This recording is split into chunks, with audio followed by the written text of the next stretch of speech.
நீங்கள் பார்த்து கொண்டிருப்பது உங்கள் ஜாஷுவா டிவி. சகல ஜனங்களுக்கும் நற்செய்தி.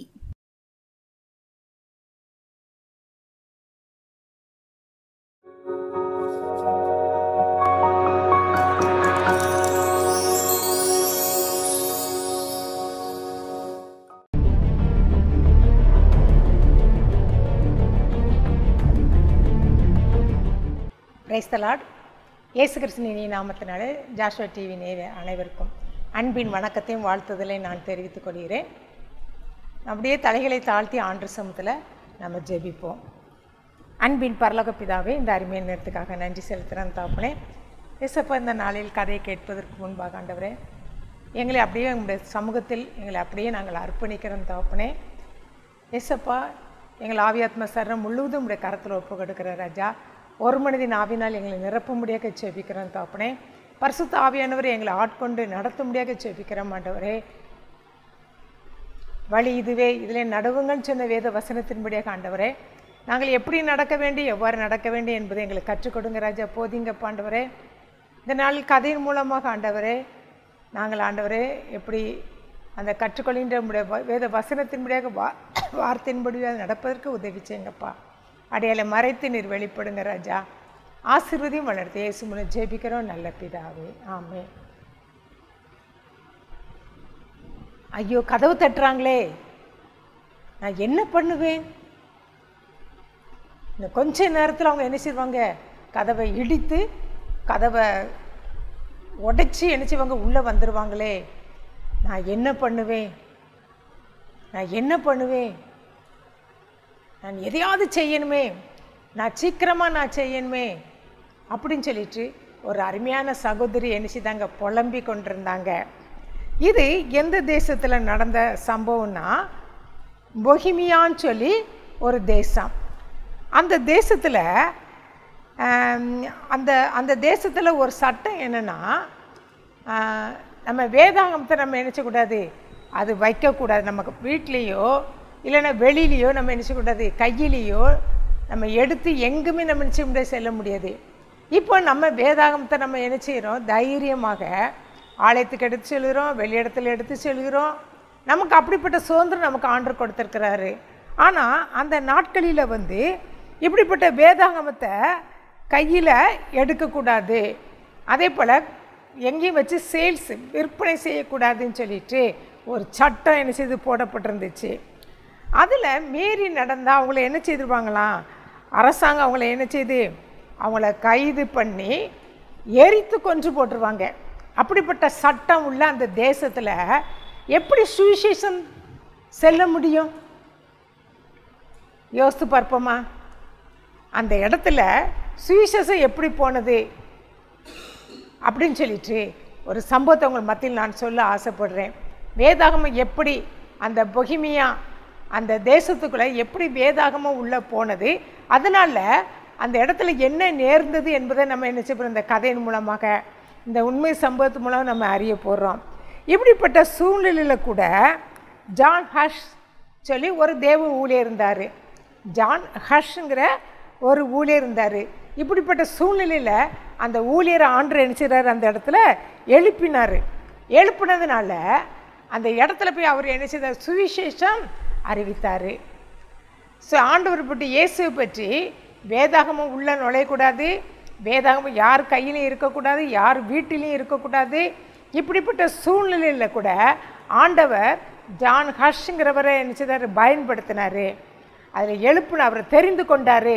அவர் அழைத்த தேவன் உண்மையுள்ள தேவனாக இருந்ததுனால, அவரை தெரிந்து கொண்டதுனால ஆண்டவர் அவரை என்ன செய்தார்? அந்த இடத்துல ஒரு எழுப்புதல் உண்டாகுவதற்கு இந்த சகோதரனை என்ன செய்தார்? பயன்படுத்தினார்.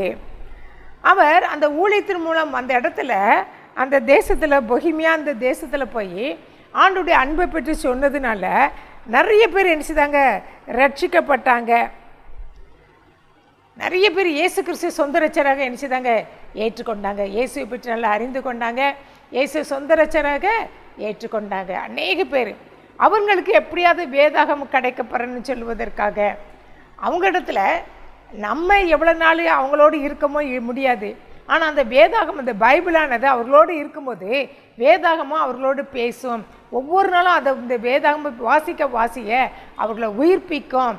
தவறான பாதையில் போய்விடாதபடி, பின்வாங்கி போய்விடாதபடி இந்த வேதாகம் முக்கியத்துவம் வாய்ந்தது என்று சொல்லி அவருக்கு ஜான் ஹஷ் என்ன பண்ணாருன்னா, வேதாகமத்தை அந்த அவங்க கரங்களில் கொடுப்பதற்காக இவர் ஒரு கருவியாக என்ன செய்தார், காணப்பட்டார்.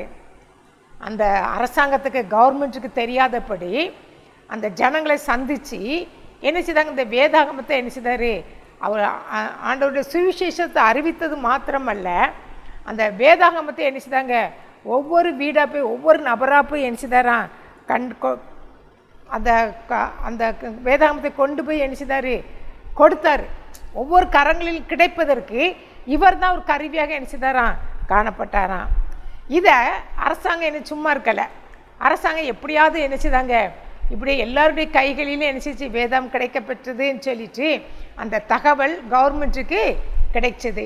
உடனே அவங்க என்ன பண்ணாங்க, எப்படியாவது இதுக்கு காரணம் யார், ஜான் ஹஷ், அவரை எப்படியாவது பிடிச்சி ஜெயிலில் போட்டுறணும்னு சொல்லிட்டு அந்த நோக்கத்தோடு என்ன செய்தாங்க, ஜான் ஹஷ்ங்கிறவரை என்ன பண்ணாங்க, அவரை கைது செய்தாங்க. அரசாங்கம் அவரை கண்டுபிடிச்சி அவரை என்ன செய்தாங்க, ஒரு இடத்துல செய்தி கொடுத்துட்டு இருக்கும்போது, வேதாகமத்தில் கையில் வைத்து பிரசங்கம் பண்ணி கொண்டிருக்கும்போது அவரை என்ன செய்தாங்க, அவரை பிடித்து அவரை என்ன செய்தாங்க, இதில் ஜெயிலில் என்ன செய்தாங்க போட்டாங்க. அவரை மாத்திரமல்ல, அவரோடு நிறைய விசுவாசிகளும் என்ன செய்தாங்க, கைது செய்யப்பட்டு அவரை என்ன செய்தாங்க, ஜெயிலில் அடைக்கப்பட்டாங்க. குறிப்பிட்ட நாள் வந்தது. குறிப்பிட்ட நாள் வரும்போது அந்த ஜான் ஹஷும் அவரோடு சேர்ந்த விசுவாசிகளை என்ன செய்தாங்க, எரித்து கொல்லப்பட்டாங்க. இப்போ அந்த தேசத்தில் எல்லாருக்குள்ள ஒரு பயம் வந்துடுச்சு. ஏன்னா தங்களை உயிர்ப்பித்து கொண்டிருந்த சுவிசேஷம் அறிவித்த அந்த ஜான் ஹஷ் என்ன செய்தார், மரித்து போனார். அந்த இயேசு கிறிஸ்து மரித்த உடனே சீஷர்கள் பயந்தது போல இந்த ஜனங்கள், இந்த தேசத்து ஜனங்கள் என்ன செய்தாங்க, ரொம்ப பயந்தாங்க. நம்ம எப்படி நம்ம இந்த நிலைத்திருப்போமா, இயேசுக்கு நிலைத்திருப்போமா, வேதாகமத்தை நம்ம கையில் வச்சுருக்கிறோமே, வேதாகமம் யார் வீட்டில் இருந்தாலும் அவங்க என்ன செய்வாங்க, எரித்து கொல்லப்படுவார்களே அப்படி சொல்லி அந்த பயத்தோடு ஒவ்வொரு ஜனங்களும் என்ன செய்தாங்க, வாழ்ந்து கொண்டிருந்தாங்க. அதுக்கு பிறகு இவங்க என்ன பண்ணாங்க, அவரை கொன்றது மாத்திரமல்ல, ஒவ்வொரு வீடாக போனாங்க. அந்த ஒவ்வொரு வீடாக போய் யார் யார் வீட்டிலலாம் அந்த வேதாகமம் இருக்குதோ அதை கண்டுபிடிப்பதற்காக ஒவ்வொரு வீடாக போய் அதை தேடி கண்டுபிடிச்சி கொண்டு வந்து அந்த வேதாகமத்தையும் யார் வீட்டில் இருக்குதோ அவங்களே நினச்சிதாங்க எரித்து கொன்றாங்க. இப்படி இருக்கிற சூழ்நிலையில் அப்படி ஒவ்வொரு வீடாக சோதித்து வரும்போது ஒரு நாள் ஒரு சகோதரி அவங்க நினச்சிதாங்க, அவங்க வீட்டில் வேதாகமம் இருக்குது. அப்போ இவங்க என்ன பண்ணிகிட்டு இருக்கிறாங்க, அடுப்பில் ரொட்டி சுட்டு கொண்டு இருக்கிறாங்க. ரொட்டி செய்து கொண்டிருக்கும் போது மாவை பிசைஞ்சு ரொட்டி நினச்சிதாங்க செய்து கொண்டிருக்கிறாங்க. அப்போ கதவு தட்டுற சத்தம் கேட்குது. கதவு தட்டுற சத்தம் கேட்ட உடனே இந்த சகோதரிக்கு தெரிஞ்சிடுச்சு, நம்ம வீட்டில் வேதாகமம் இருக்குன்னு சொல்லி கண்டுபிடிச்சி தான் வாராங்கன்னு சொல்லி தெரிஞ்சு போச்சு. இந்த சூழ்நிலையில் அந்த சகோதரி, ஐயோ நான் என்ன செய்வேன் அப்படின்னு சொல்லிட்டு ஒரு பயந்த சூழ்நிலையில் என்னச்சுதாங்க இயேசுவை நோக்கி பார்த்தாங்க. ஏசப்பா, நான் இப்போ இந்த சூழ்நிலையில் என் வேதாகமம் என்னச்சு நான் பாதுகாக்கப்படணும், நானும் பாதுகாக்கப்படணும்னு சொல்லிட்டு அவங்க என்னச்சுதாங்க அதிக ஜெபத்தோட அப்படியே அந்த மாவையும் அந்த ரொட்டி மாவையும் அந்த வேதாகமத்தை என்ன பார்த்து கொண்டே இருந்தாங்க. அப்போ திடீர்னு அவங்களுக்கு ஒரு ஐடியா வந்துச்சு. என்ன பண்ணாங்க தெரியுமா, வேதாகமத்தை கீழே வச்சு, வேதாகமத்தை மாவுக்கு நடுவில் வச்சு அந்த வேதாகமத்தை என்ன பண்ணாங்கன்னா அப்படி ஒரு மாவாக, ஒரு ரொட்டியின் மாவாக அப்படியே உருவாக்கிட்டாங்க.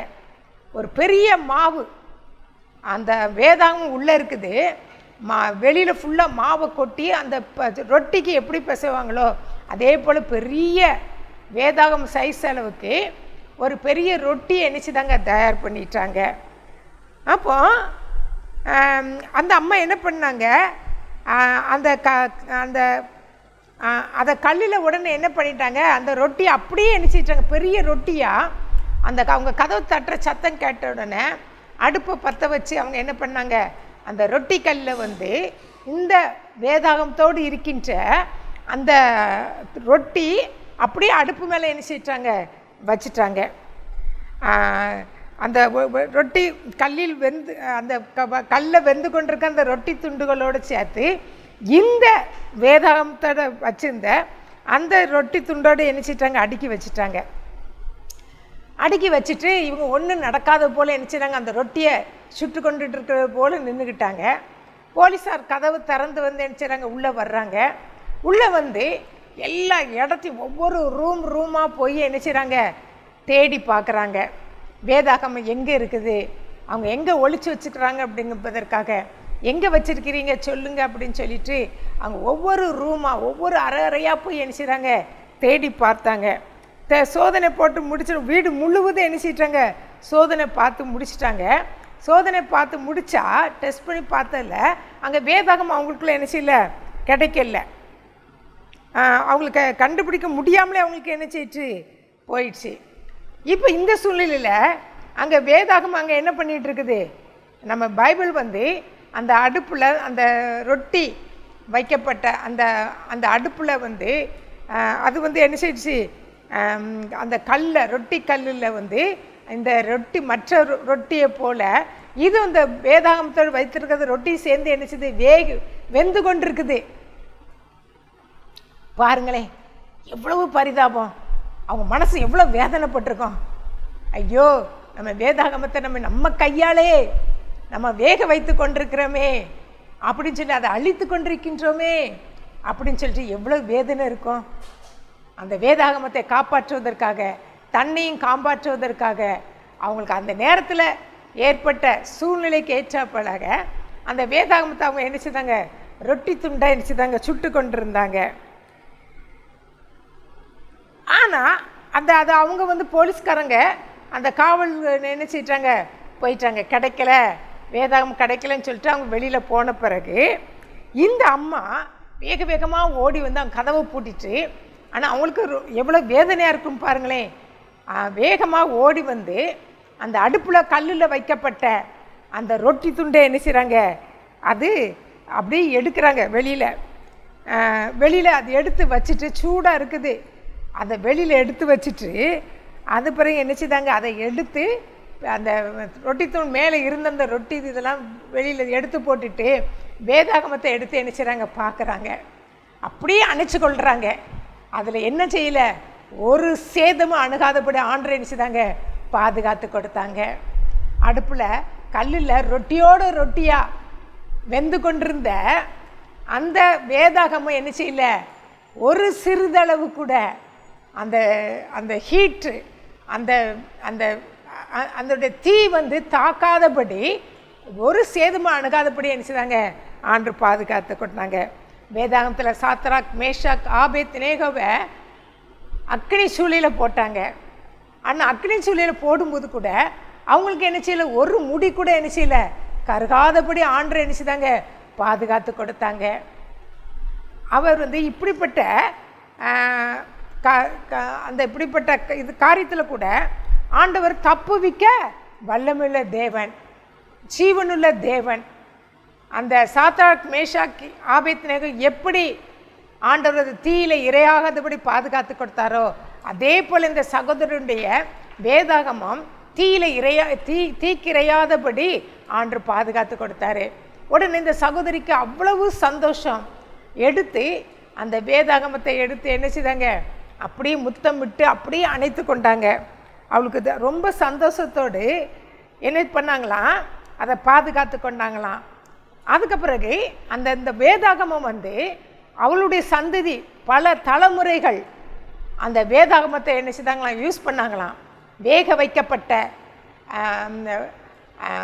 ரொட்டி கல்லில் வேக வைக்கப்பட்ட அந்த வேதாகமத்தை அந்த சகோதரி மாத்திரமல்ல, அநேக பின் சந்ததிகள் அநேக பேர் என்ன செய்தாங்களாம், அதை பயன்படுத்தி வந்தாங்களாம். அதை பாதுகாத்தோடு பயன்படுத்தி வந்தாங்களாம். கடைசியாக இப்போ அந்த வேதாகமம் யார் கையில் இருக்குனாக்கோ, இது நடந்தது பொஹிமியாங்கிற தேசத்தில். ஆனால் இப்போ அமெரிக்காவில் உள்ள ஒஹியோ பட்டணத்தில் வாழ்ந்த சீபோல்டு என்ற விவசாயி அதை அந்த அந்த வேதாகமத்தை என்ன செய்திருக்கிறாராம், வச்சிருக்கிறாராம். வேக வைக்கப்பட்ட ஒரு வேதாகமம், வேக வைக்கப்பட்ட அந்த ரொட்டிக்கல்ல வேக வைக்கப்பட்ட ஒரு வேதாகமம் எந்த சேதமும் அணுகாதபடி இன்றைக்கு வரையும் அதை பொஹிமோ தேசத்தில் நடந்தது. இப்போ அந்த தலைமுறைக்கு மாத்திரமல்ல, அமெரிக்கா தேசத்தில் உள்ள ஒரு அமெரிக்காவில் உள்ள ஒஹியோ பட்டணத்தில் வாழ்ந்த அந்த சீஃபோல்டு இந்த விவசாயின் கையில் என்னச்சு அந்த வேதாகமம் வச்சிருக்கிறேன்னு சொல்லி என்னச்சு தான் சொல்லப்படுது. பாருங்களேன், எவ்வளோ பெரிய அதிசயம், எவ்வளோ பெரிய அற்புதத்தை ஆண்டு செய்திருக்கிறாரு. ஒரு சாத்ராக் மேஷாக் ஆபேத்நேகோவுக்கு செய்தது போல, ஒரு முடி கருகாதபடி ஆண்டு அவளை பாதுகாத்தது போல, இந்த நாளில் கூட இந்த சகோதரருடைய வாழ்க்கையில் கூட வேதாகமத்தை எரிக்கப்படாதபடி ஆண்டு தாங்க பாதுகாத்து கொடுத்தாங்க. எந்த சேதமும் அணுகாதபடி, அது கருகாதபடி, அந்த வேதாகமம் எரிந்து போய்விடாதபடி ஆண்டு பாதுகாத்து கொடுத்தாங்க. அது எவ்வளவு பாதுகாப்போடு அந்த சகோதரியுடைய உள்ளம் எவ்வளவு சந்தோஷப்பட்டிருக்கும் பாருங்களேன். அந்த வேதாகமம் கையில் ஒரு சேதம் அணுகலன்னு அவ்வளவு சந்தோஷம்.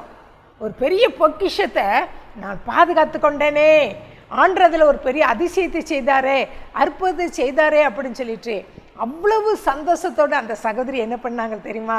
அந்த பொக்கிஷமாக பாதுகாத்து அநேக பேருக்கு முன்பாக இன்னும் சாட்சியாக என்னச்சது அந்த வேதாகமம் காணப்படுது. ஆனால் இந்த சூழ்நிலை கூட நாம் பாருங்கள், அந்த வேதாகமத்தை அவ்வளோ பாதுகாத்து எத்தனையோ தலைமுறைகள் வந்துடுச்சு. அமெரிக்கா தேசத்துக்கு அந்த வேதாகம் வந்துடுச்சு.